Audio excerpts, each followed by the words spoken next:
মধ্যপ্রাচ্যে সাম্প্রতিক সামরিক উত্তেজনার প্রেক্ষাপটে ইউরোপের তিন প্রধান শক্তি ফ্রান্স, জার্মানি ও যুক্তরাজ্য ইরান প্রশ্নে কী অবস্থান নেবে তা নিয়ে কূটনৈতিক অঙ্গনে জোর আলোচনা চলছে। বিশেষ করে ইরানের সাম্প্রতিক হামলা ও পাল্টা প্রতিক্রিয়ার পর এই প্রশ্ন আরও গুরুত্বপূর্ণ হয়ে উঠেছে।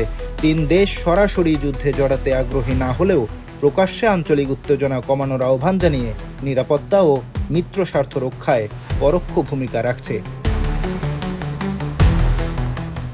যুক্তরাজ্য ইতোমধ্যে যুক্তরাষ্ট্রকে সামরিক ঘাঁটি ব্যবহারের অনুমতি দিয়েছে বলে জানা গেছে, তবে লন্ডন স্পষ্ট করেছে তারা সরাসরি হামলায় অংশ নিচ্ছে না। ফ্রান্স ও জার্মানি এখন পর্যন্ত কূটনৈতিক সমাধানের পক্ষে অবস্থান নিয়েছে।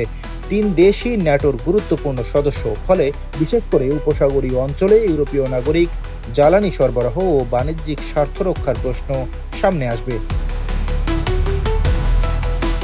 সামরিক বিশ্লেষকদের মতে আফগানিস্তান ও ইরাক যুদ্ধের অভিজ্ঞতার পর ইউরোপীয় দেশগুলো নতুন করে বড় আকারের মধ্যপ্রাচ্য যুদ্ধের ঝুঁকি নিতে অনিচ্ছুক। ইরানের পারমাণবিক কর্মসূচি নিয়ে অতীতে ফ্রান্স, জার্মানি ও যুক্তরাজ্য গুরুত্বপূর্ণ মধ্যস্থতাকারীর ভূমিকা পালন করেছে।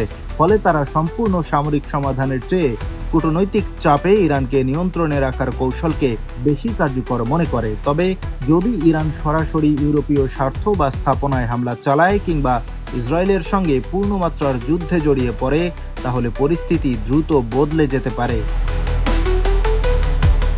এদিকে ইরানে হামলার তীব্র নিন্দা জানিয়েছে ইসরায়েল ও যুক্তরাষ্ট্রকে সতর্ক করেছে রাশিয়া।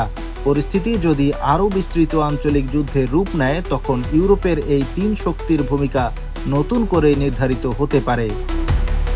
আন্তর্জাতিক ডেস্ক, দৈনিক দৃষ্টি।